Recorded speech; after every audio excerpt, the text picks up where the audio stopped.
Hello, everybody. Live from Koreatown on a beautiful day in Los Angeles, a post-rain day. It is the OZone. I'm your host, Omar Miller. I'm here with my brother, Terry Miller, the Icons. How you feeling?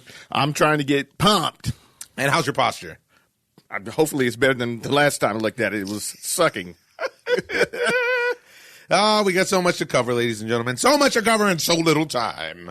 Like we spoke to you about before, if you haven't read it on ESPN, go read this excellent piece of journalism with this article about Tim Donaghy, the ref that got popped fixing games or betting on games, if you will, and it will open your eyes to a lot. But we've decided that we're gonna do our own special on that because it's so thorough. The article's very long, and it's just so much brings into question in the NBA so many things about the integrity of the game for decades. It's a lot of question marks. Yeah, they leave a lot of questions unanswered, in my opinion. But we got that. Major League Baseball is finally about to start. It actually started in Japan. We have some tennis news. Football's going crazy. But, we want to talk about the college admission scandal as well. But, the main thing that I want to talk about is what we talked about. And on our last podcast, we had a special guest, trainer to Earl Spence, Derrick James. And he told us that Earl was going to punish Mikey. And he told us Earl was going to punish Mikey because Mikey was talking kind of reckless. So what he decided to do was punish Mikey. and he did a great job. And he did a great job. And I hated to see that. As much as I love to see Earl doing well, like I've told you guys several times before, to me, Earl Spence is the best at 147. I feel like he's the most complete fighter at 147. Followed very closely by Sean Porter, Bud Crawford. I got a little feedback. You good? Sean Porter, Bud Crawford. I need to see Keith Thurman get some more rounds to get him back in that top elite. Mm-hmm. But I've always favored Earl. There's the big conversation is about who wins between Earl versus between Crawford and Earl Spence. I've always felt like Earl Spence would win. It seems to be a stable situation where they don't make that fight. Earl's that crafty lefty that also has pop. It's a serious problem. He's a great athlete. And honestly, maybe Manny Pacquiao is the best option for him at this point because an old Manny retirement party and an old Manny is not going to do what Mikey went out there and did. Folks, they got weight classes for a reason. And this is what makes it all the more impressive when guys can jump up more than one weight class and win. Yeah. Mikey Garcia is one of my favorite fighters in the world right now. But it's a gradual thing. Yeah, you can't just jump up two. 135 to 147 is a big difference. And it doesn't seem like it's a big difference as a man walking around on the daily if you lost 10 pounds or 12 pounds or whatever. But when you're talking about being in a combat sport, it makes a big difference. And that's because in the combat sport, you're already close to optimal conditioning. Right. So if you're already right there, it makes a bigger difference than somebody like me losing 10. And leverage has a lot to do with it. Sure does. And he had that leverage with his height. Earl had every advantage. We told you guys last week. I just didn't see how Mikey could win. Earl is bigger, faster, stronger. The only thing Mikey had was more experience. Sound like a $6 million man. That's awesome. And so him and Ted DiBiase, and then So, but he was the bigger fighter, and he actually. It was a clinic that he put on, a beautiful boxing exhibition. Right. And it's a trip because he just imposed his will on him pretty much. Yeah. And a great fighter like Mikey, he made him look like not an amateur, but just a regular professional fighter. He made him look like a regular professional. And Mikey's great. Mikey's a great fighter. Mikey's an elite fighter. He's one of the best in the business. Yep. And I think that this probably, like I had stated last time, he took some time off of his boxing career. I agree with that. And this is what the danger that I felt like with even having this fight. I mean, they did really well on pay-per-view from what I understand. So much for pay-per-view being dead. They did really, really well. And if you look at the stat report, I'm always a little questionable about the numbers, but this time I actually believe the numbers. Earl landed 345 total punches, 108 jabs, 237 power punches. Mikey landed 75 punches over 12 rounds. 21 jabs landed, 54 power punches landed. And somehow or another, everybody's running around talking about how noble and great it was for him to take that beating for 12. His brother, man, I would have to throw talent on you. He said he looked at, and I wish you would. I thought it looked like he was going to throw it in the 10th because he said in the 9th, Mikey had to ask him He said He said he had to show him something. He said, you got to show me something because I can't let this keep going on. And he begged for the 10th round, and he gave him the 10th, and then he rolled into the 11th and the 12th, which was not – I mean, even when he punched him, it just wasn't effective. And, I can't express this enough how much respect and love I have for Mikey and the Garcia family. I like how they move in general. Right. I like their whole program. Tight unit. And so the score was lopsided, 121-07, 121-08, 121-08. It was a shutout. Maybe you gave him the second round, but if not, you said Earl pitched a shutout. And you have to say what's next. Manny Pacquiao jumps in the ring afterwards. Earl says exactly that. I would love to give him a retirement check that he needs. I hate to see that fight as well. I call it a retirement party because usually that's how boxers go out. Very seldom do they leave like Andre Ward. Very seldom. They have to be taken. They have to be or like Floyd Mayweather. Yeah, beaten to a pulp. Yep. And then leave the game. And Manny seems to be that type of fighter because he loves to fight. I don't think it's about the money as much as people might try to sell that. Yeah. I feel like he just loves to mix it up. You might meet Manny on the corner. You might want to mix it up for a couple bucks. Exactly. Up, Manny? And then afterwards he'll smile and you guys can go get something to eat if he didn't beat you up too bad. And I feel like this fight. I actually think this fight will be better than people think it is because you also become a prisoner of the moment in the fact of what Earl just did to Mikey Garcia. Manny Pacquiao still Manny Pacquiao, and he keeps showing you that he's not the same dude he was in 2008, but he's still through ring savvy. And there's another wrinkle in that is that he's a lefty, and that lefty coming from awkward angles is going to be interesting because. Earl's going to have to adjust to those angles. And we may get a call. We may or may not get a call from Derrick James to speak about that fight and the result of this fight. Give him a congratulations because he called it. And Mikey was never allowed to get into that fight. Earl executed exactly what he wanted to do. He imposed his will. Like I said, it was just it was clinical. It was clinical. I mean, one of the things I think that makes Errol special is that he executes the game plan. It's a discipline that he has that's beautiful to watch. And we saw that against Kell Brook. Right, and there's too many athletes out there that just are great physically that don't have the discipline to follow a game plan. And you watch. And this is what separates. And for him to be at the house and then still follow through with that was awesome. Yeah, it was impressive. It was really impressive. I didn't need to see it for 12 rounds, but it was impressive. Well, why did you watch? I couldn't turn away. If you don't mind, I would like to. Yeah. Yeah, so Cat needed them to rap, and it was all bad. So, so one thing I will say, if he mixes it up with Manny Pacquiao, and he threw out a shots fired to the champ Sean Porter with the big WBC belt and said he can't sell out a family dinner.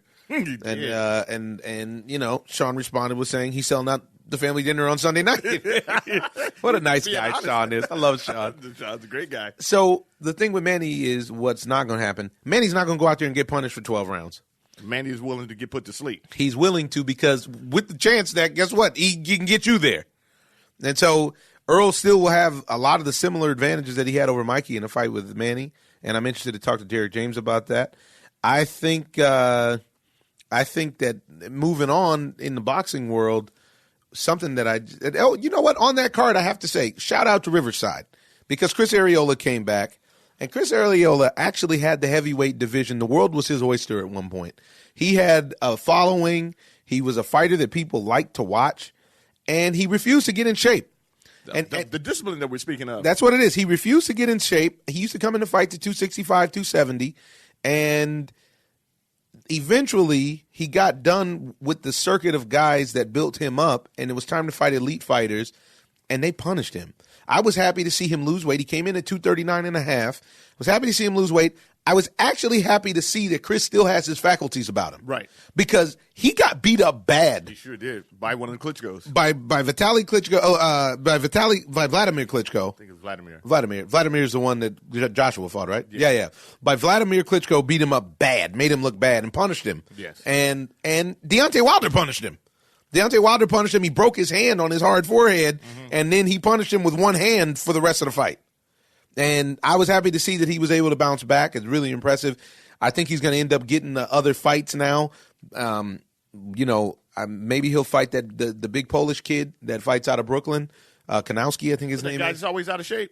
That's always out of shape. It sneaks up on you. But he's a good Butterbean. Yeah, low key Butterbean, but he's a good fighter. Better than Butterbean. But he's when he steps into the elite, he's gonna have a serious problem. Yeah. But that'll make a good fight if they make that fight between him and Areola. So that was nice on the undercard. But moving on, I want to talk about the situation with Deontay Wilder, PBC, Showtime, and DAZN. So before this fight, we were talking about the rumor mill had it Deontay Wilder was going to hold a press conference, tell everybody what was going on in his career and what was the latest. Well, the truth came out, and he did get an offer from DAZN, who is notoriously paying fighters very well since its inception. And they offered him, they started at 15, they moved to 50, then they eventually landed on a $100 million deal for, I think, 3 fights. Two versus Joshua. 2 versus Joshua. 1 warm-up and 2 versus Joshua. And he said no. So now when you reflect on that, who's dodging who? If you talked about dodging, because they're up to $100 million, not 100,000. Big money. Big money. Big money. And he's choosing to fight Dominic Brazil on pay-per-view. Yeah, and if is that a pay-per-view fight, or is that going to be a Showtime? That can't be a pay-per-view fight. Nobody won't pay this. Yeah. The family dinner. The family dinner. Yeah, so because this dude says that, when Anthony Joshua and they were talking about the money, that I offered them this, I offered them that, but now he's the one. Literally, it's out there now. So now Shelly Finkel, his manager, said this. Did you hear the reason why they said that they did this? Why?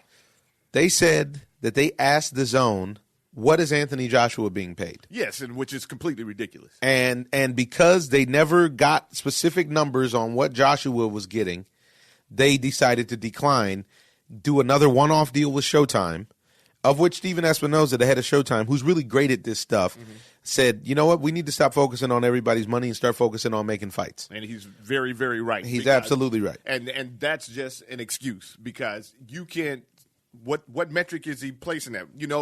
How can he get Anthony Joshua money when Anthony Joshua has 4 belts? And Anthony Joshua is selling out 100,000-seat arenas. Big stadium sales. You can't, and he had a hard time filling out Barclays.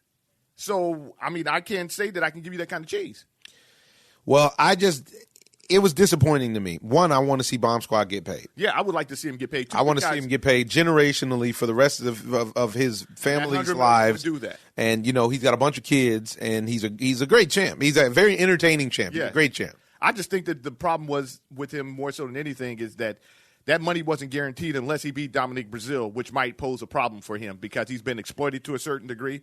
And if Dominic Brazil can get in shape, he can give him a problem. He's a big hitter, and Anthony Joshua destroyed him, but he's still a big hitter. He's a real heavyweight. He's a real heavyweight, and if he has any kind of boxing skill set, it should be competitive.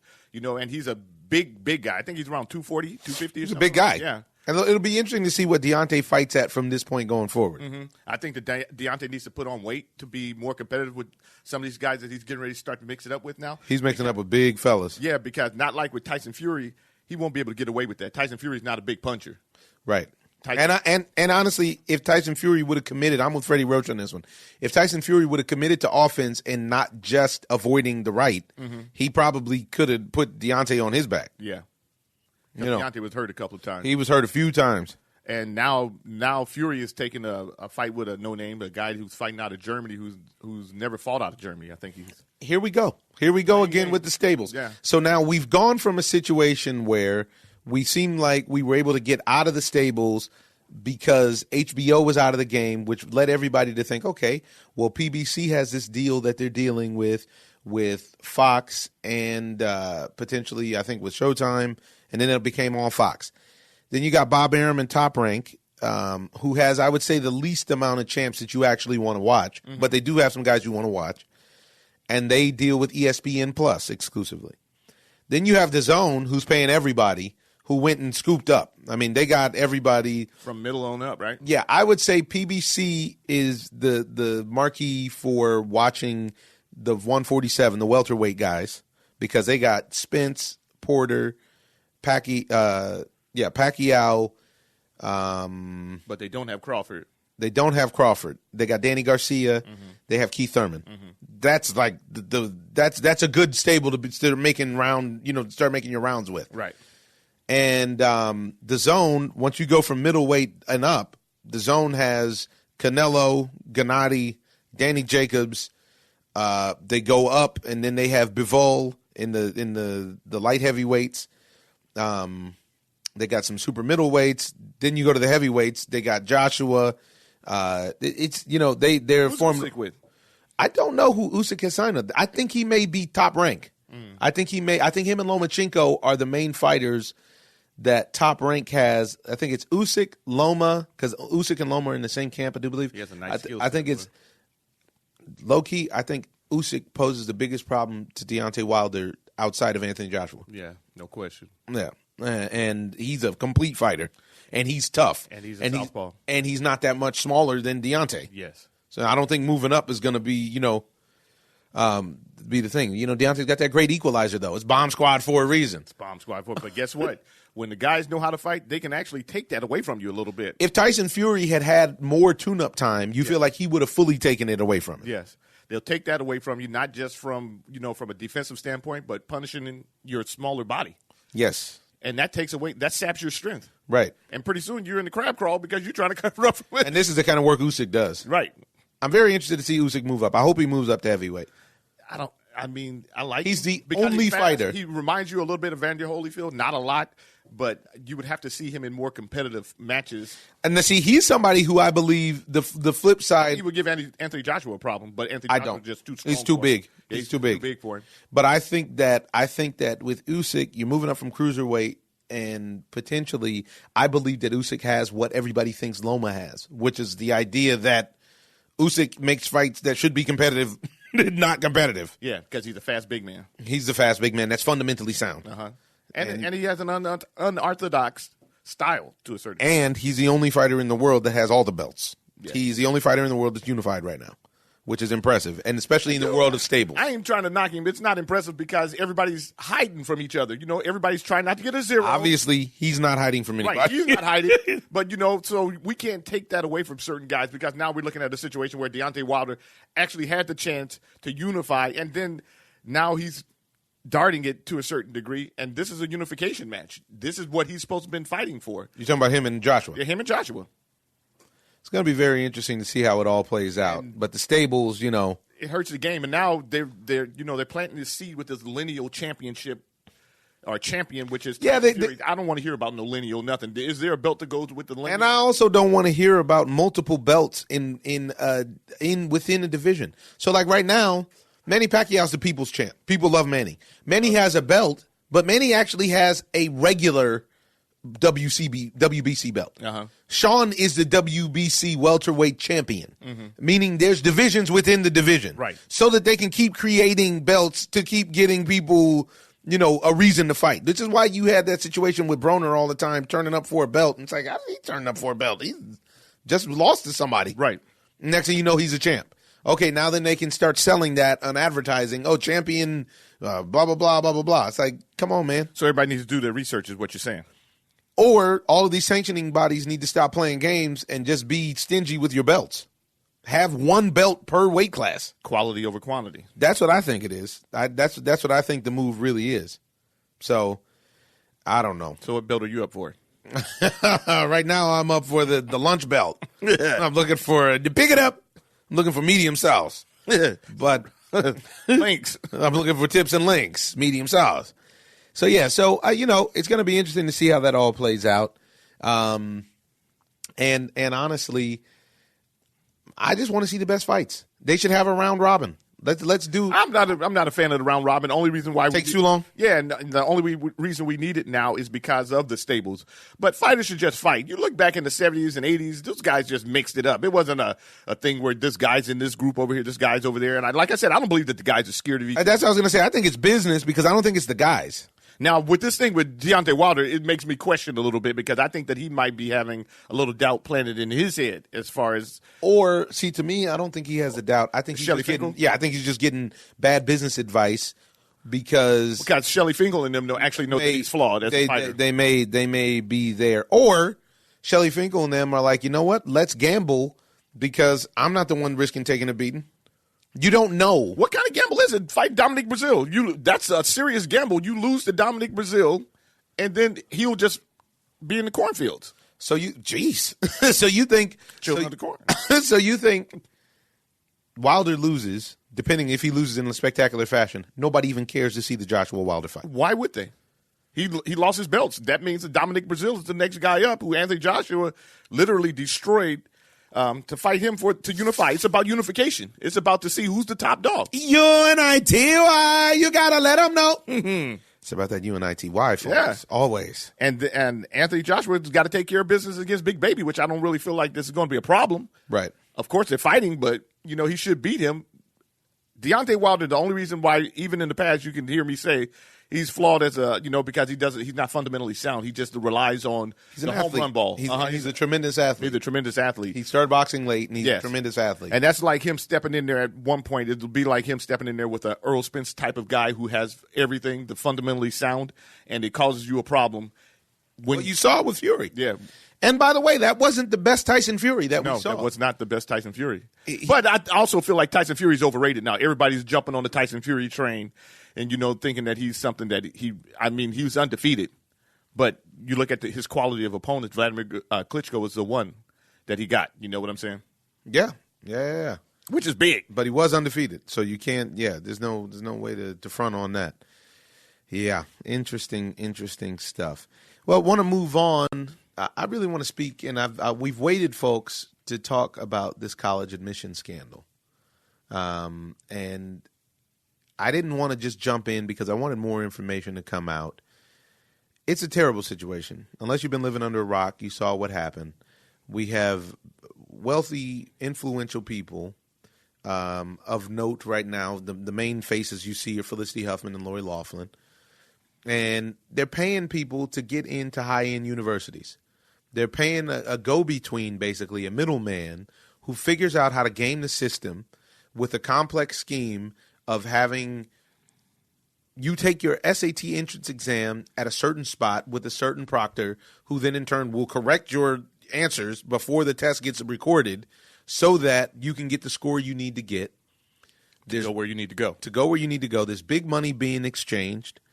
And it is a situation of an embarrassment of riches.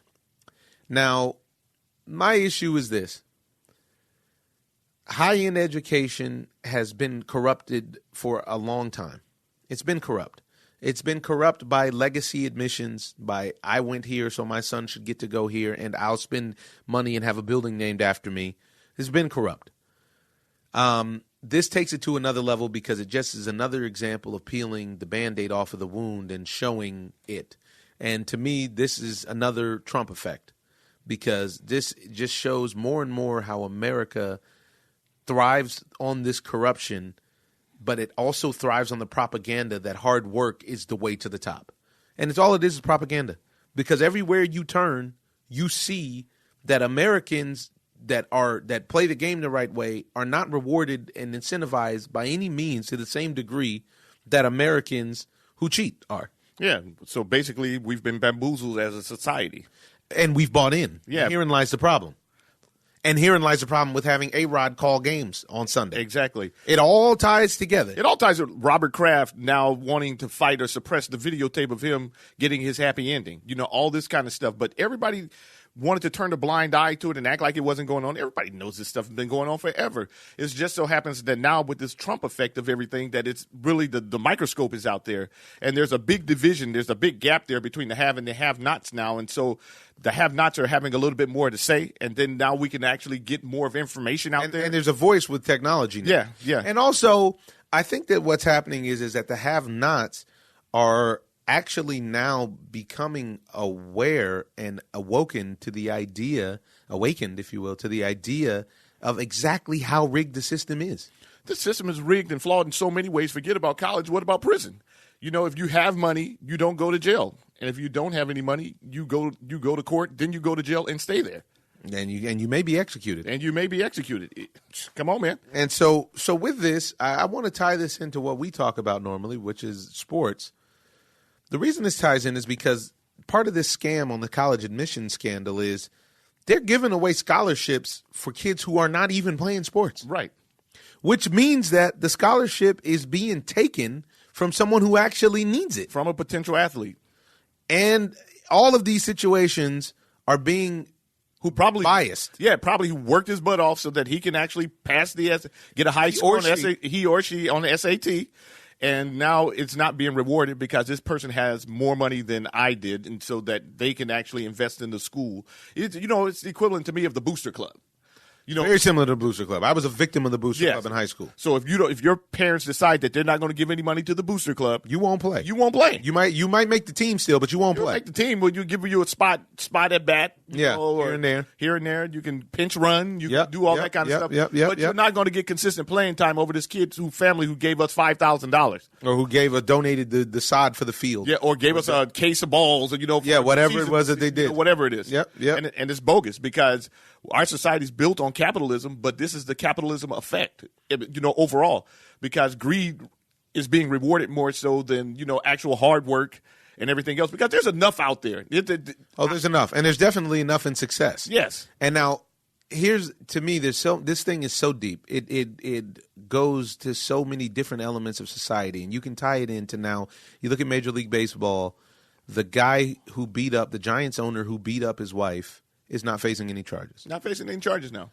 Robert Kraft turned down a plea deal that would have him not face any charges. Yes, basically that was. I felt like the plea deal was out of line. Why would he get a plea deal?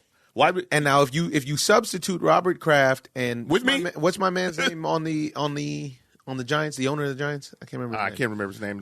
But if you substitute those guys with players on the team, forget about regular Joes, with players on the team. If you have a player. If one of the New England Patriots players would have been caught in this, I don't believe it would be handled with the same. It would get notoriety, but the league would punish him. What's going to happen with the league? Right. Oh, we got it. You know what? Our call comes in. We're going to go back to this because this is really important to me. Yo, what's up? Well, you got it. Derrick James, live on the OZone after a magnificent performance down in the Big D. Boy, oh boy, you told us what was going to happen, and you wasn't kidding. Why'd you guys do that to Mikey? Hey, man, we didn't do it to him, man. We just gave him what he needed. You tightened him up and gave him a tune-up.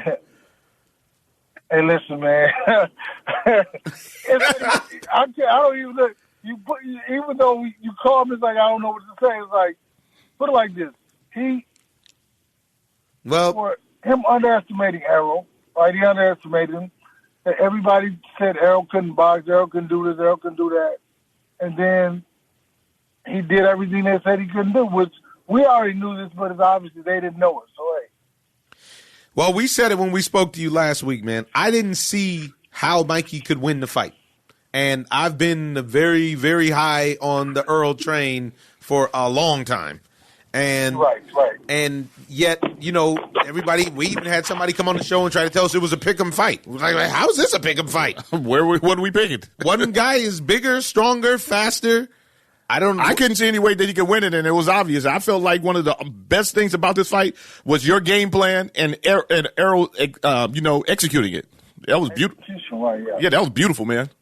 And I have a question about that because he was so patient, and you were so patient with him in the corner because you see guys. Mikey Garcia is a dangerous guy, even at even out of his weight class. He knows what he's doing. Right, and if you would have given him an opening, I do believe Mikey would have executed his game plan, which I don't know what it was. You know what I mean? But he would have been able to execute something. And you saw a little glimpse of that in the second round. In the first round, Errol came out and dominated. In the second round, the only time I saw Errol have any sort of lack or lapse in focus was in the second round when he decided to kind of see. He didn't press the issue. He kind of waited to see what Mikey was planning on doing. And you got him. You snapped him out of that quick. That was the only success that I saw Mikey have in the whole fight. Because Mikey tried to get him on the ropes in the corner.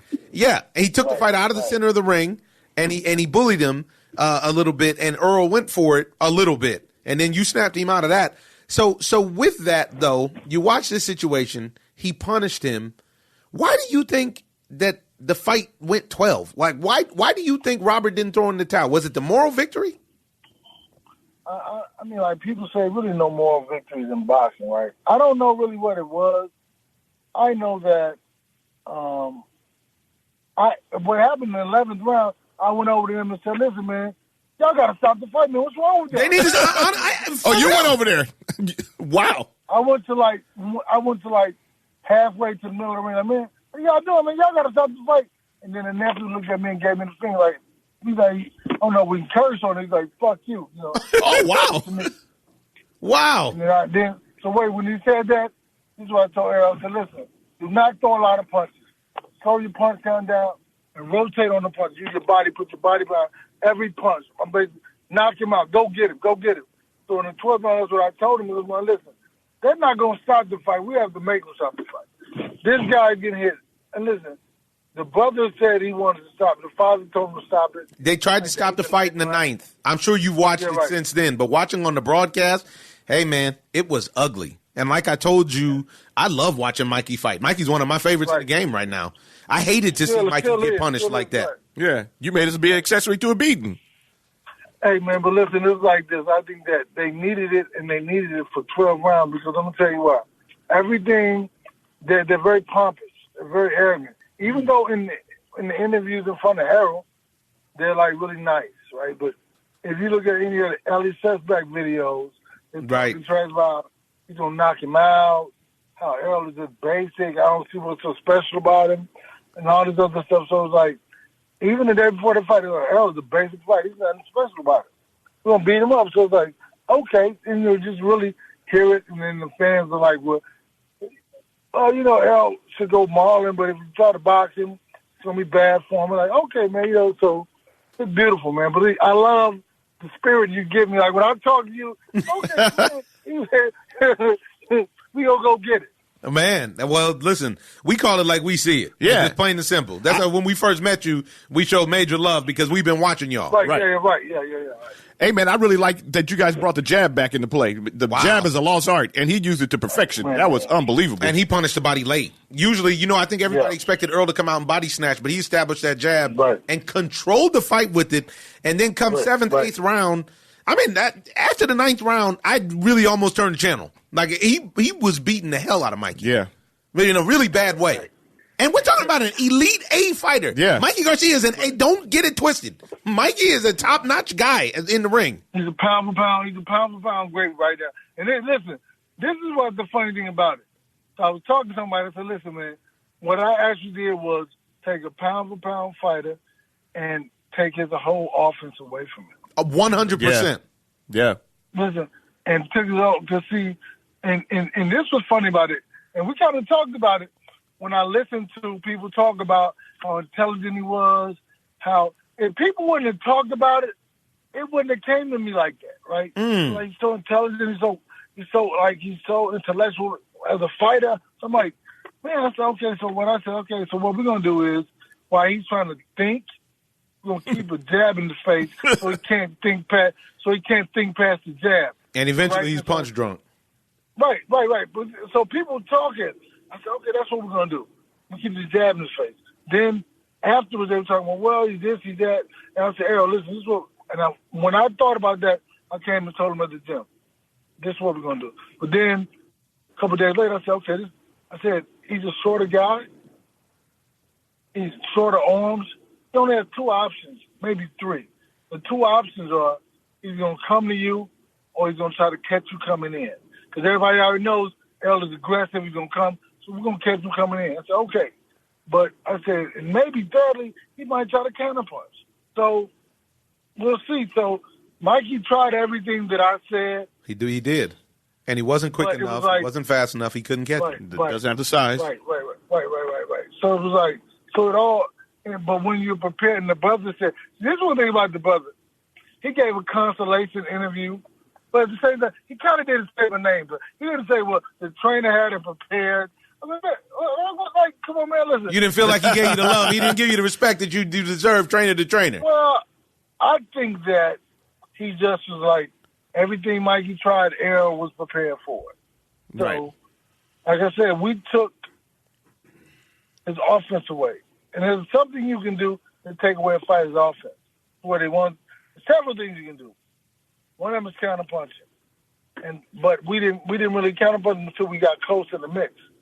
But I won't get into it because some boxers may be listening to somebody. They're listening. Believe it. They listening. They're listening. They're listening. One of the things I love that you did, D, is that you had Earl stand tall. Yes. And I tell you what, I can't tell you how many of these fights that I've watched where the big big guy gets small. I just watched it the week before last with Ugas and Sean. Mm-hmm. I love Sean Porter. Sean is actually my friend. But Ugas kept bending over for some reason. Sean's like 5'7", 5'6". And it wasn't because he was getting body work. He was just bending over. You're not helping yourself with this. And these are basics. This is stand tall, pop the jab. That's it. I'm not some boxing guru. Keep the little man out. Make him pay to come inside if he wants to do that. And you could see that Mikey would have to pay a big price if he dove in there. And pretty soon he got to the point that you knew that he needed a knockout to get in there. There was no offense. He had no offense. But you know what? Like, so listen to this. I'm a new age guy, right? Okay. I believe in standing tall, but you can't stand too tall because just like boxing, like football. So if that defensive back is standing up straight, he's gonna get smoked off the line. Right. Mm-hmm. So he has to be in the ready to go position. You got to be in an athletic position. Right, ready to go. So just like boxing, so you can't be too high up. So what I did, I watched when he fought Robert Easter, right? I watched how he jumped up to a taller guy. So he wasn't really throwing punches higher. He was jumping up trying to hit Robert. So I said, okay, when he gets on, that's what he's going to do to the taller guy. So I watched him when he fought Adrian Broner. At the beginning of Adrian's fight, Adrian was moving a lot. So I realized that he has to get set to punch. So, but if you're not shuffling, just like I said, if you're defensive back, that defensive back has to get set to run, you're going to get smoked every time. Right. You got to always be set at all times. But Mikey would have to set the punch. When he threw a hook, he would have to like kind of tighten up. So I said, okay. So like when I saw that, those are the two things. And then when he throws the right hand, he tends to think about this. This guy is a double jab right hand artist, a triple jab. He didn't throw really any right hand. Couldn't get it off. Couldn't even get it off. And he knew if he threw it, he was going to have to pay with Earl's left on a counter. That's right. You're right. And I watched the little video of him. You know, we did the little television show, the little fight camp. So I saw them try to practice countering the right hand. I was like, okay, I know not to give anything. And like, I guess they're like, so what? There's nothing you can do about it. But he was so worried about that jab. Man, he was worried about that. He took so much body punishment too late. Rounds 8 through 12, he took punishment. Right. Man. Yeah, you think about this, guys. The jab is the easiest punch to throw. It's a punch you throw more often, so you throw with more frequency, so it's easier to throw. But it's the hardest punch to block. Man. Right? Man. The hardest punch to block, easiest punch. It's the fastest punch you can throw. And listen, it's just like if you saw Jamal Charlo versus kid named Philadelphia, when Jamal knocked him out with a jab. Oh, yeah. I can't remember Cat's name. In the first round. In the first, 30 seconds. In the first round. Oh, yeah. So when you step in, so think about it, the jab can really be the hardest punch you throw because it's the physics. People talk about boxing, they talk about the sweet science, but there really is physics to it. Oh, yeah. That's your whole body behind that punch. Boom! I mean, and so Julian Williams was the guy name. But when you step in with a shot like that, man, you see how hard it could possibly be. But Earl was just hitting with a jab, man. And that was beautiful, man. It was beautiful. It was beautiful. I completely agree. It was a beautiful, ugly brawl. Right. You know, one of the biggest things is that now what I really appreciated was to watch him throw jabs because it seems like fighters don't use it as much anymore. I watch Anthony Joshua do it, but most of the time fighters don't use the jab anymore. We talk about it all the time. We call it the lost art of the jab. Which is why Gennady Golovkin's so effective. Yeah. Okay, now, all praise. You put together a monster, and congratulations, by the way, on the numbers. I'm hearing the pay-per-view numbers were outstanding, which is great. Yes. I appreciate it. Thank you. Because also, besides the fact that you guys get paid, the other piece is there's a real war right now trying to make pay-per-view not the option. Obviously, with the contract that you guys are under, pay-per-view is the main option. Right. With the platform you're on. Now, speaking of which, we saw Spence invite Manny into the ring after the fight. Manny came into the ring. It's so hard not to like Manny Pacquiao. He's just such a likable guy. And, he seemed happy to be there and was, he watched the fight and was like, wow, man, you put in work. I remember that. and now, do you see that as the next step? And I got a couple questions for you and going to let you run with this for a little bit. Do you see Manny as a realistic next step? Because I remember when Sean won the belt against Danny Garcia, you guys jumped in the ring, and it was supposed to be Sean and Earl as the next step.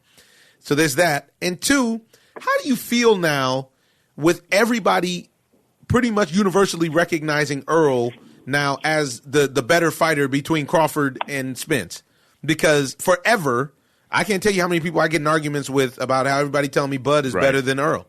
And I personally told him I like Bud, but I like Bud at 140. I haven't seen him put in work at 47 like I'd like to see to give him an edge over Spence. So how do you feel about that? All of a sudden, do you think it's prisoner of the moment? Do you think people actually appreciate his skill?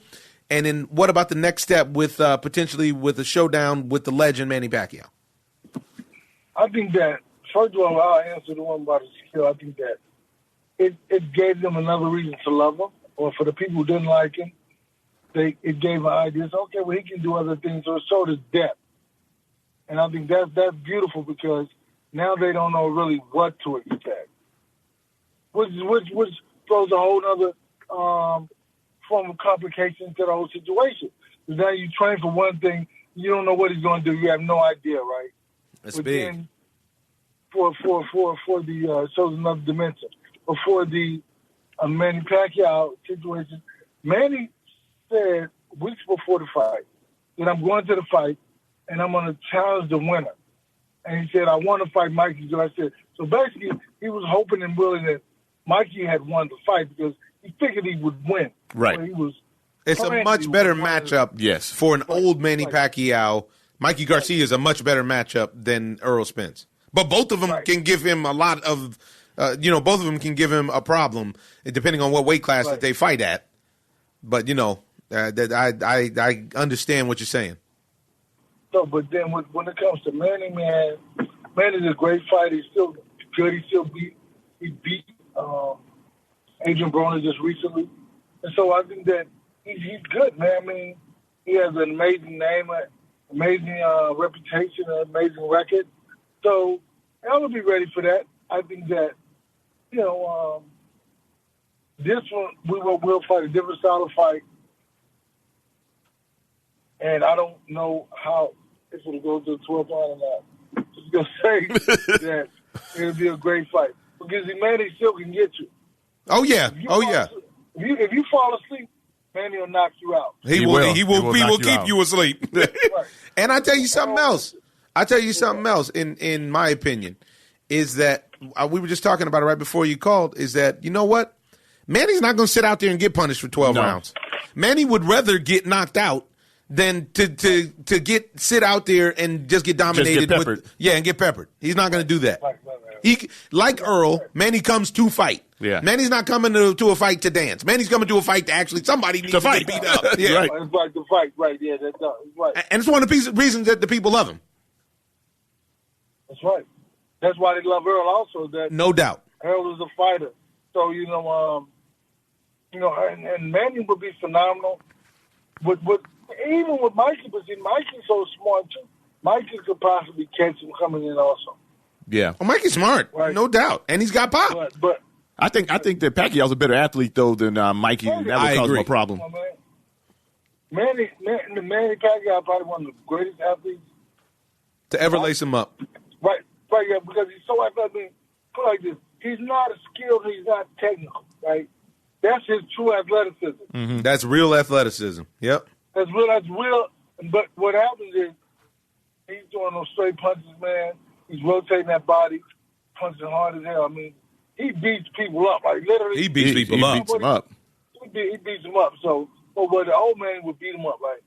But now, he's like Errol said, that's what I'm doing.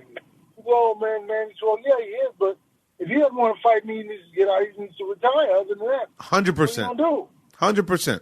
So we're not saying we want to fight him. We're saying he's a guy with a belt, and he should retire if he didn't want to fight. Now, on the flip side, Manny Pacquiao is the WBA world champ. Keith Thurman is the WBA super champ. So what happens, even with Keith Thurman, right? I don't want to fight Keith Thurman. I don't want to see y'all beat up Keith Thurman right in this current state. Listen to me. Not this version of Keith Thurman. That's what I just said in this current state. It's a disqualifier. He needs some more work. Fights. He needs like 2 or 3 more fights. And this is the thing about it. Life doesn't give you that type of situation. It's true. Ain't it the truth? I say to myself, either one or two things. He has to talk to the WBA and come up with some sort of resolution. Say, listen, I'm the world champ, super champ, but I'm not on my game. So if I were to relinquish this belt and fight lesser opposition just to get my skills ready for 2 or 3 fights and then come back and fight these guys, could I do that? I'm with you. We watched that fight, and honestly, from the point that he got his neck snapped in like the 4th or 5th round, it was over. He never recovered. He never recovered. He was glazed the whole fight. Right. And I'm a big one-time fan. Yeah. Before One Time got hurt, I used to talk to him at the fights. I remember the first time I met him was at the Floyd Mayweather-Maidana fight, the first one. Right. And I told Keith back then, I said, you know what? You might actually be able to beat Floyd because you're a great athlete. You hit hard. You're not scared of getting hit. And then he ran into all of the string of, obviously you have the being on the same stable, but he ran into a string of injuries and so on and so forth. Watching that last fight, he needs work. And I don't know if you can get work. I think more than 2 fights. That's what I'm saying. I don't know if you can get back where he was with the way that because what you saw was a loose neck. Right. A loose neck is not something you can tighten up quick. Right. I would be surprised for him to recover. How long do you think it's something like that takes for you to recover? Because he took a lot of punishment to the head in that fight. In 7 rounds, 5 or 7 rounds of that fight, he really, he got beat up bad. Because the recovery time that he needs, he also needs to be fighting. Right. That's right. So see what happens is. See, that is the problem with him. I mean, it's either he retire or it's sad because I don't want to fight him. No. Either he retire, he fights. The reason why, either he retire or he fights Errol. The reason why I say that is because that's the biggest money fight he's going to get. Right. Uh-huh. Right? So either you retire because it's so hard to watch. Listen, I'm not going to say I was a Keith Thurman fan because I'm in the sport, but what I say is that, and we're in the same weight division, but what I say is that I want to see the best version of him facing Errol, or if we're going to face him. Totally, and that's totally respectable. Honestly, that's an integrity and that's a characteristic that you don't see in boxing now. Right, you don't want the cheap dub. Yeah, people want the easy dub. They want an easy victory, and as easy as they can get. And the Keith Thurman that fought, that was fighting before 2017, totally different guy. Right. Than the guy that fought Josecito Lopez. Totally different guy. Right. And some of it is ring rust, but also we all know how boxing is. Some of that ring rust never comes off. Yeah. And then it takes a guy that if Josecito Lopez punished him like that for those last 5 rounds, I think it was like the 7th round when it started to look real, when he just had to get on his bike and just start running.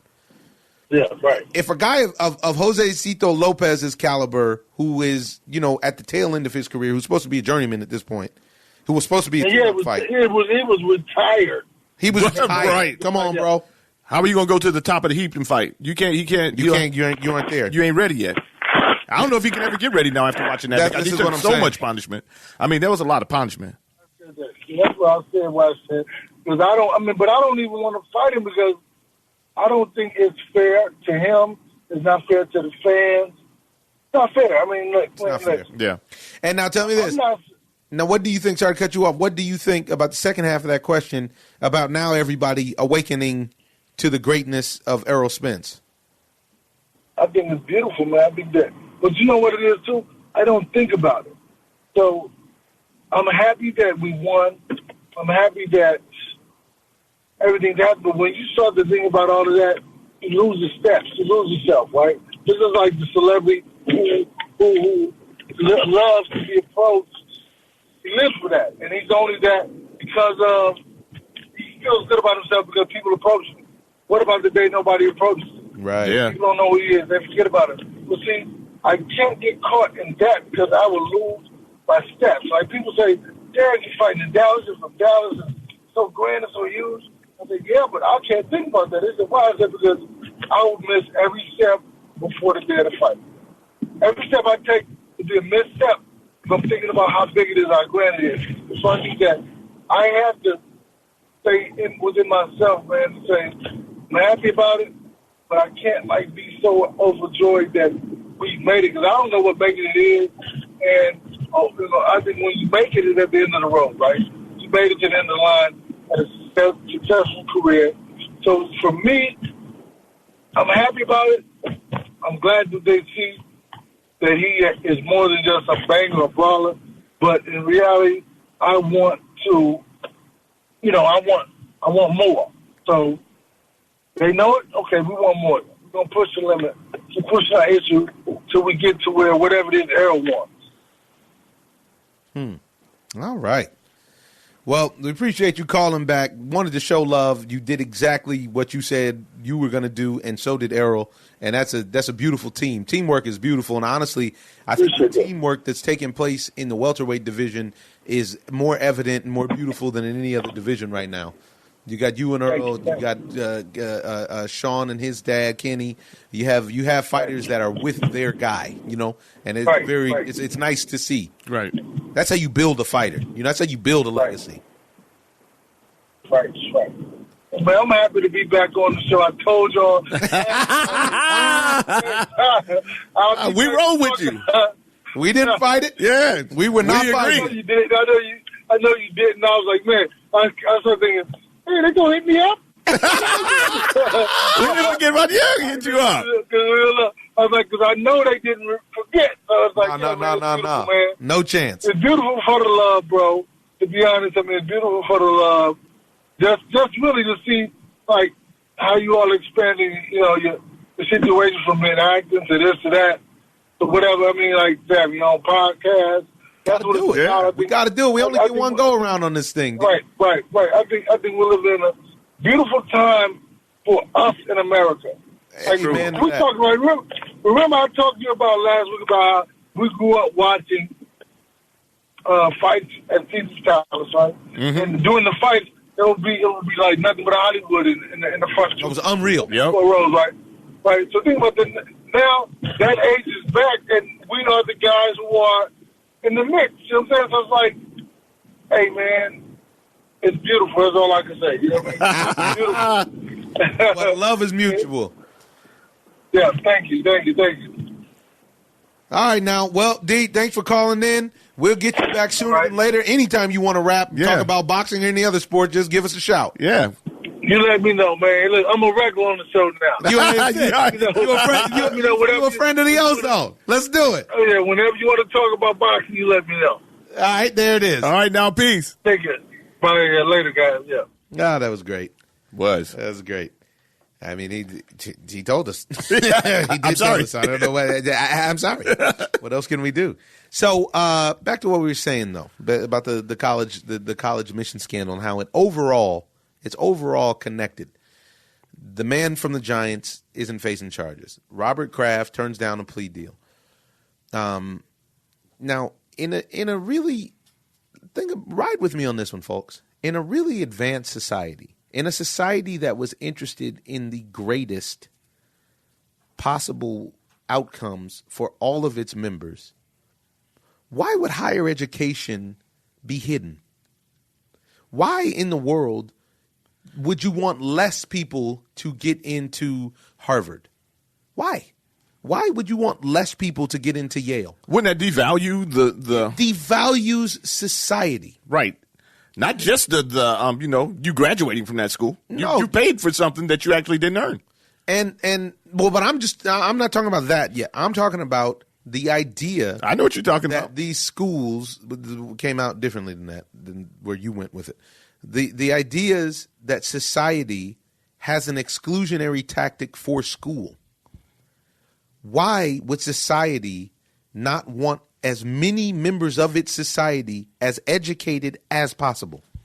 Now, I understand that there are different levels of education and intelligence in society. Some people need to be at the JC. Some people need to be at the state university. Some people need to be at a trade school. Some people need to be at a university of the state. Some people need to be at a high-end private school. I understand that.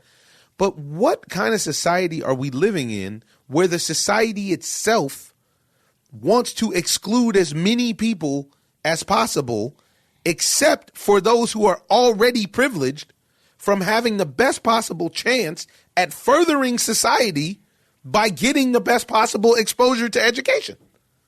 What it shows me is the wealthy, especially the wealthy in America, but I venture to think that it's the wealthy around the world, but especially the wealthy in America, are willing to do absolutely, positively anything to make sure that inequality remains. Anything that's necessary, I'm willing to do to make sure that I maintain an advantage. Now, do you think that that's by purpose? Yes. And I really believe that, because inherent in that is the concept that if things are equal, I may not win. So because of that, I know things aren't equal. And this is the argument that's always made is, well, it's always been this way. And now it's my turn, you know? And I just think it's a fine-oiled machine that works for itself. I don't think that people particularly go out to do these things, but it's just that it's just like you said, it's the way that it was. It's the way that they feel like it's the way that it should be. Business. It's the cost of doing business. You know, you watch people all the time. Now that's not even a question of integrity, although it actually is when the rubber hits the road. You know what I'm saying? You have to make a conscious decision. Now, one of the tricky things about this is that they're saying that the kids actually, more of the kids that didn't know that the take was on. I believe that. I believe it with some of them. I don't think for the with most the majority. part. Yeah, I would think that for the most part. See, now this is where this was the last point I wanted to make about this. Go ahead. No, I just want to say that in that perspective as well is that the kids are stuck on stupid, because you should actually know, if you go and take an SAT, how you should have some kind of feeling on what you scored on the test, whether or not you should be able to get into USC or Yale. And I'm going to go one step. I'm with you and to support that, and to go one step farther than that. Here's my point. You actually cheat society in this way, which may even be worse. I'm on the fence. I don't really know how I feel about it yet. Which may even be worse than taking the spot of somebody who really needs the exposure to a higher education, which studies have shown over and over again, blacks and the Hispanics, Latinos that are exposed to higher education, it generationally affects the economy of their communities. Right. Generationally. Yes. In a higher clip than it does for non-blacks and Latinos. The blessing of education. That's what it is. And reason being is that because it's a finely oiled machine, because the way that we are in society is systemic, whether or not the kid gets into Yale or goes to the JC, if that kid's family is well off, that kid, chances are that kid's going to end up making $100-something grand a year anyways. Right. It's going to end up getting to that point. Now, the way that I think that you may even cheat society even more than cheating who could potentially be your best and brightest, that are the best and brightest kids that just get cheated and don't get a chance to advance as they should, as they deserve to, is you create generations and generations of entitled kids who now believe that they were smart enough, that they were good enough. So you eventually... So that now, let me finish this up, so that now these kids are the kids that cannot understand how the system is slanted. They can't understand why doesn't it just work for you, dude? You're not working hard enough. Pick yourself up by your bootstraps. They can't understand because in their mind, they actually believe that they got into these schools and that then life worked this way because of their hard work. But this is what I'm saying. There's no way that I don't feel like that you can take a test actually and feel every test that I've taken through my whole life, I can have some kind of idea of what I've done on that test. And most of it was not that great. So in that situation, I could say, hey, you know what? Maybe I pulled out a C- or something like that. You can't go and take that SAT and felt like you tested high on that and then enough to warrant for you to get into Yale or to Harvard or to USC or to any of these schools. Which then this then taps on the door of the bias that is already accepted, which is legacy, which is saying, well, my dad went in. So even though maybe I didn't get a super high score in the SAT, but the fact that I have family members that were already there, and you know what? I did have a high GPA in high school. Okay, well, so if you look at it like that, you're taking it just the SAT standpoint. Yeah, but I'm talking about in general, because it's not just your SAT score. You know, it's your SAT score, it's your GPA, it's your letters of recommendation. All of that stuff is what goes in. Right, but I'm just talking about when you take a test and you know that you need to test at a higher, a specific level to be entered into a specific university. But what I'm saying also is that these people actually had to know something's going on if you put me on an athletic scholarship and I'm not an athlete.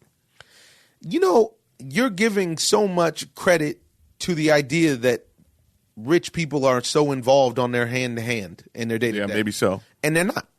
And I don't believe that the kids of these people are actually involved in filling out their applications. I don't think they're involved. I was involved in figuring out FAFSA, the financial aid. Mm-hmm. I was involved. Right. I wrote stuff out. I had to write letters. I had to do this. I had to find grant money. I had to find scholarship money. I was involved. That's what Mama did. We were together, and we did stuff together. The kids that I knew that were wealthy didn't do that. They put in some applications that their parents paid for, that they then in turn got a letter in the mail that said, oh, I got accepted to Berkeley. Oh, I got accepted to Stanford. Oh, look at this. I got accepted to the University of Michigan. Okay, but what I'm saying is that if you're supposed to be an athlete and you don't play sports, how can you justify that as the person who's getting the scholarship, whether your parents helped you out or not? When you go and register for classes or whatever, the coach or the athletic department is going to call you in there to have a conversation. No, they're not. This is you. I think you're missing the whole point of the scam. I'm missing the whole point of the scam. You're missing it. What I've nothing to do. The girl that has the crew scholarship, right? She never meets the crew coach, but she never meets the athletic director. Well, when I'm nothing on her paperwork that says Susie Johnson, crew scholarship. That she doesn't have any of that. So she has no idea that she's supposed to be an athlete. That's what you're telling me. No, and who's gonna ask? There's 10,000 students on campus. You're saying that as a collegiate athlete that was on scholarship. Yeah. So because you were a collegiate athlete that was on scholarship, they asked you for documentation to go for your meal plan. Right. For this and for that to go to study hall. Mm-hmm. They're not asking her for that. Because the guy that set up the scam that was paid the $1 million or the $500,000, he took care of everything. It's all inclusive. Soup to nuts. Soup to nuts. There we go. That explains everything. You would have went soup to nuts off the top. I would have done soup to nuts. Soup to Marty Singer. Not Marty Singer. Marty Singer's the lawyer. What's the guy's Singer? This guy's name out in Newport Beach. Rick. Freaking Rick Singer. Rick Singer had more than 700 clients. What's Rick short for? Richard. Even though this Rick is short for William. Okay. Yeah. So I thought Dick was short for Richard. and that's true too. Okay. But Dick went out of fashion. Oh, okay. So that they started going Rick. We bringing Rick. Rick the ruler. That's what it is. The ruler. So yeah. So this is what. But overall, it's just sick in general because basically you're taking somebody's spot who actually needed it more than you because you're already advantaged and you're taking a disadvantage. You're a privileged person that's taking. You're already at an advantage. This is unbelievable. Yeah. You're already. And then you want to piss on the person level in society. Yeah. And then, without fail, you will get to the school, and they will treat you like somehow or another you were less than, and you're an affirmative action baby. Right. You were a charity case. Yes. Oh, they had to. It was a quota thing. They had to admit a certain number of colored people. So that's why this person got in. And this is why I'm telling you it's so dangerous, because that sort of thinking is reinforced by the idea that they actually believe that they got in legitimately. That only works if you believe you got in legitimately. You can't. Otherwise, you're actually insane. You can't logically think that without being insane. You know what I mean? Well, I felt like some of those kids knew that they were supposed to be there on athletic scholarship or whatever, and it was just, par for the course. There might have been a situation where they say, well, you don't have to worry about going out there, And I probably was thinking about it from an athletic perspective. But, what I'm saying is that I thought that they literally knew that they were there on an athletic scholarship. No, they're not keeping a secret. If you go to school, nobody ever asked me my financial aid status other than when I went to the financial aid office. Right. Like nobody asked me about my grants. Nobody asked me about any kind of scholarships. Nobody ever asked me. That wasn't on my student ID card. Right. My card came loaded with whatever my meal plan was, my access to the gym, my access to the library, and that was that. Nobody asked. Who's going to ask? The only reason they asked, and the reason you're thinking is because you actually had to go to practice. You actually had to go to games. You actually had to go. You know what I mean? That's what that is. So that's and I could be wrong as well, but I do believe that is how they, that's how the kids were perpetrating the fraud. They didn't. I don't think they knew. Now, No. is ignorance a defense? Well, this is the problem. You're being set up. Because the ignorance, By who? You're being set up. No, you're being set up in being ignorant, because just like the person who has the confidence that, you know what, I can take this test because I studied for the test. They now believe in life that they've studied for life, and they haven't. They've had a corner cut. They woke up on second base, but they believe they hit a double. And this is so dangerous. Great analogy. They believe they hit the double. They don't recognize that they actually just got placed on second. Mm-hmm. And this is the problem. And it's a major problem. To me, this is why this is such a big story. Everybody's acting as though it's a surprise. I'm not surprised. I'm pretty surprised that the information has come out. But even the legal ways now, let me ask you of influencing college admissions is bunk. Exactly. But let me ask you this. Why is it that you think that it came out? I don't know. Now, see, there's usually something behind it. This is why I didn't want to speak on it on the show for, it's broke more than a week now. Uh-huh. And this is why I wasn't in a rush to speak on it, because I was hoping that information would have come out by now. Would have leaked a little bit. And you don't know if it has something to do with the idea that it's left-leaning Hollywood types. Kind of makes you think that, okay, perhaps it has something to do with the current political climate, and there were some investigations done, and it was decided that there needs to be some dirt splashed on the left and on the liberals, as opposed to on the right and the right bashing, the conservative bashing that's going down. So I don't know, but if I had to guess, that's what I would, if I had to lob a guess, that's what I would say. Okay. Yeah, man. I don't think this is the last time that we're going to speak on this. But it will be the first time, the second time, rather, that we can speak on Ja Morant. Once again, let's call this dude. He's not available now, apparently. He's hiding because... He's ashamed of himself. He should be embarrassed. Shut down Ja Morant as though he wasn't even... And that he was a midget running around at the park. That's what he said. And, well, Ja Morant, he's 5'9". Yeah. And so Ja Morant lit you up last night for a triple-double. A nice one, too. It's Ja, not John. It's Rule, baby. It's Ja Rule, Morant. baby. Yeah.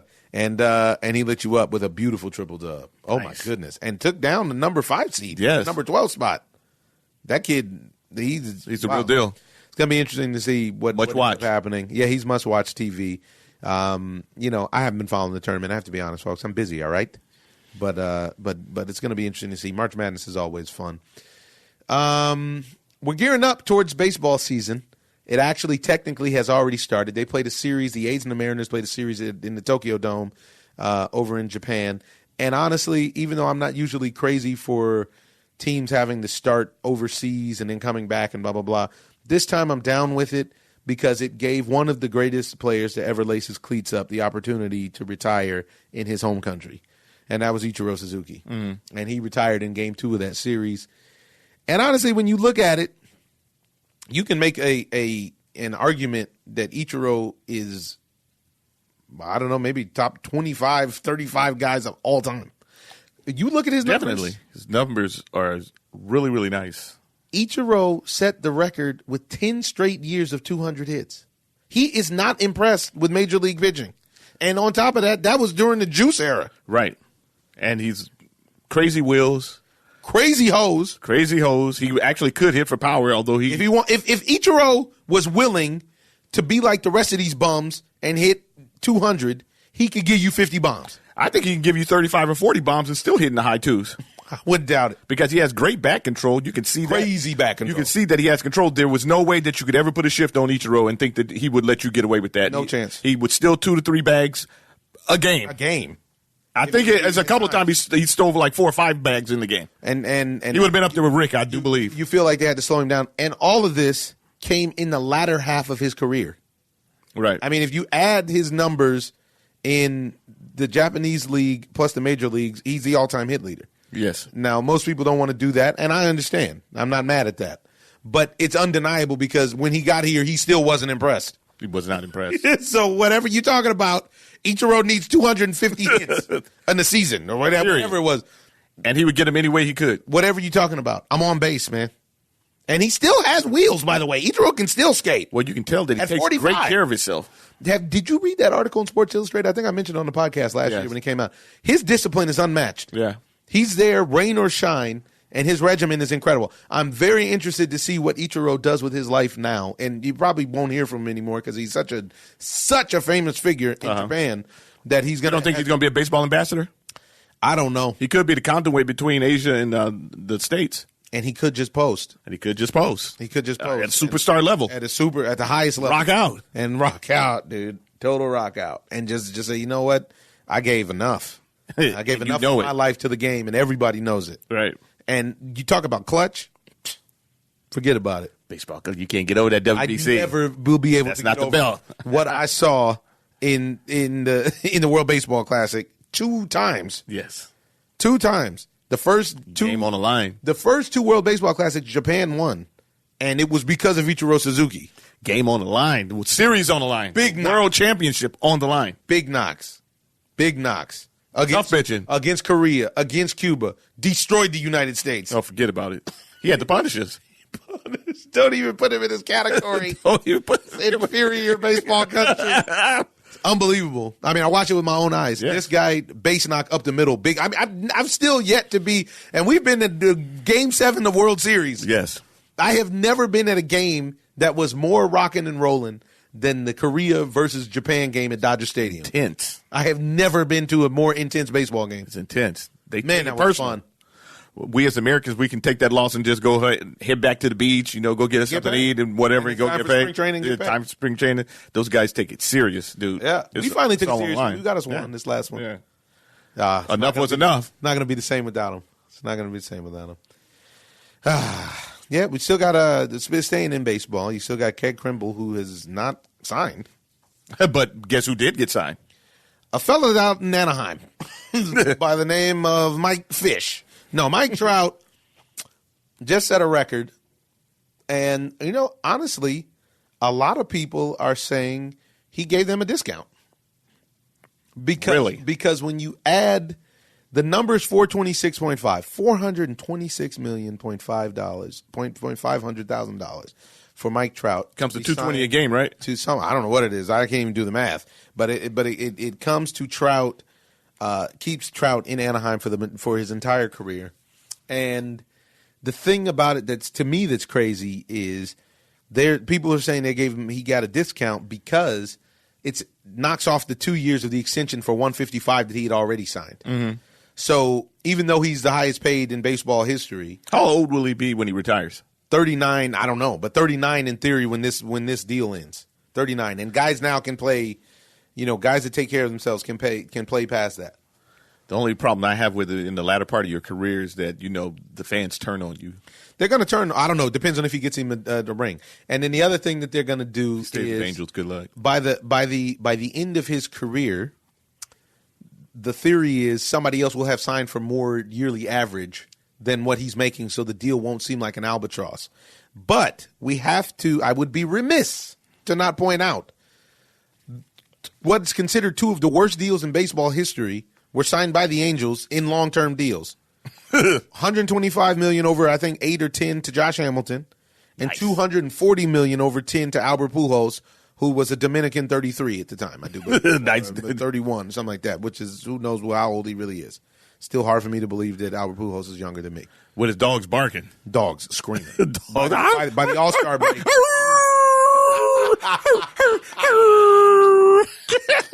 That howling wolf. By the All-Star break, Albert Pujols' feet are screaming. Oh, my goodness. Every year. It's painful to watch. Every year. It's painful to watch. I can only imagine what it feels like. Forget about it going for a triple. Man. Yeah, so, this is big money. You know what? I don't know how I feel about the deal. I think. Me either. I'm up in the air. I don't think on its face, it doesn't look like a good deal. I also don't think that Mike Trout's the greatest player of all time. So, if you feel like Mike Trout is one of the best 25 players in the history of the game, then you think this is a great deal. Yes. I am not of that mind yet. I mean, the jury's still out because his career is young. The jury's not out with me because you can almost name 25 players off the top of your head that I still, even though Mike Trout's numbers are crazy, I would not pick him if we had an all-time fantasy draft. I would Forget about it. I would not start with Mike Trout. No way. No way. I mean, come on. 25 guys. 25 guys. I'll give you 25. Yeah. I'll give you 25. Hank Aaron. Ricky Henderson. Willie Mays. Rick. Mickey Mantle. I mean, just keep going. I mean, DiMaggio, Ruth, Gary, Ted Williams. Frank Robinson. Come on. Brooks Robinson. Come on. And we're not even throwing in pitchers. Babe Ruth. I'm not even throwing in pitchers. I'm not even. How about Babe Ruth? He does it both. Come on, man. I mean, and honestly, once again, I will harp on this. Roberto Clemente. Yeah. His numbers, although they've come up with this fictitious WAR thing, Mookie Betts' numbers are right there with him. What is Mookie going to get next year?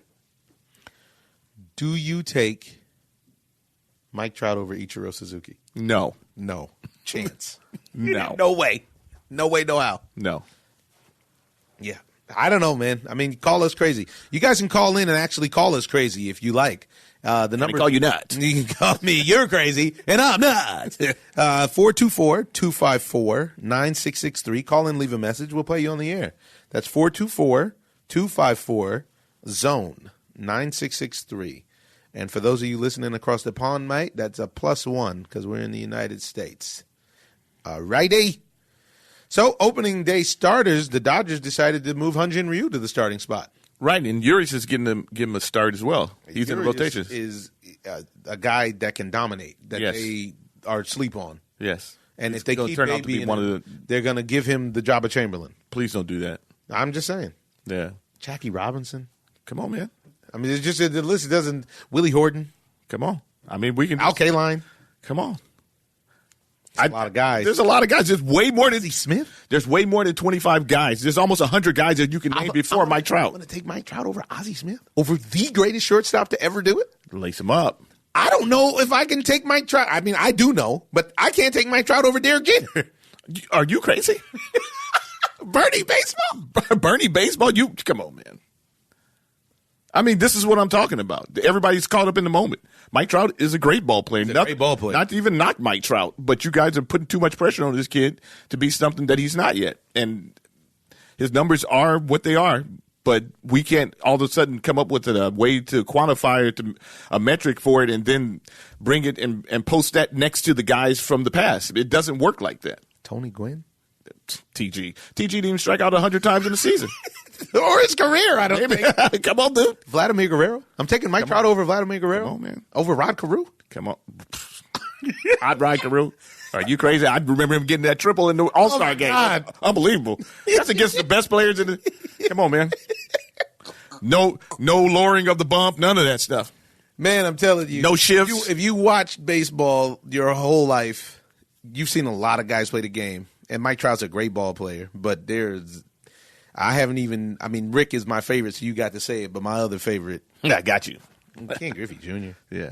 I'm going to tell you, somebody's going to honestly try to tell me that Mike Trout is better than Ken Griffey Jr. And I honestly am not crazy about Barry Bonds, but I'm not going to take him over Barry Bonds. There's a 0% chance that I'm taking him over Barry Bonds. I watched Barry Bonds not miss a pitch for 4 years. Never miss his pitch. Never miss his pitch. Well, Kenny Lofton was here and stated that. Yeah. You know, but the thing of it is that this is what I'm talking about, getting caught up in the moment. You can't get caught up in the moment and have an all-time draft and say that I'm going to start with Mike Trout. It's craziness. We got to do an all-time draft show. Yeah, we should. All-time draft would be awesome. Oh, man. Who would you start with so I can steal it? I can't tell you. Yeah. Well, actually, I can tell you. You know who I'm going to start with. Babe Ruth. I'm starting with Ricky Henderson. Would you? Over the Babe? Nobody's more effective in a one-run game than Ricky Henderson that I ever saw. Yeah, but except for Willie Mays, probably, and I didn't see him. Willie. Come on, man. I would take Willie probably. They say Willie Mays the ultimate. Really, in real life, Willie Mays. Him, Mickey Mantle. Him and Mickey Mantle. Forget about it. Come on. I mean, I'm going with my era. So I'm going. I like to go over the whole thing, man. Forget about just your era, because even Ty Cobb's numbers are crazy. He was a racist, but the numbers were crazy. What that got to do with the game? Yeah, what's that got to do with the game? Oh, speaking of which, I may go with Peter Francis Rose. Yeah, the all-time hits leader. Now, let's talk about that real quick. I know we're short on time, but this guy We're bringing in gambling in baseball. How about this? And now Pete Rose, the all-time hits leader, is being on the outside looking in. Why is it that now Pete Rose needs to be put into the Hall of Fame, right? Can we say that Pete Rose should be there now? I've been. We're gambling on it now. It's the cat is literally out the bag. The fox is in the hen house. He's eating good. He's eating good. It's unbelievable. Well, we'll leave you with that, folks. We didn't get to cover everything. We got to give you more episodes. We get it. We got to give you more content because we love to bump our gums.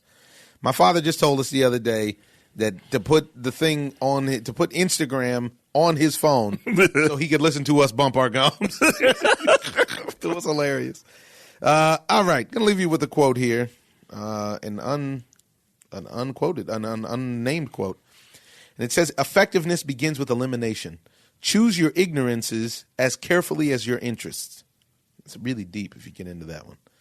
We're all in it together, folks. I'm your host, Omar Miller. You can find me on Instagram, Twitter, Facebook. I'm all over. You can find my brother Terry, the Icons, EYECONZ, all over as well. Argue with us. Tell us how you feel. Just have an opinion, for God's sake.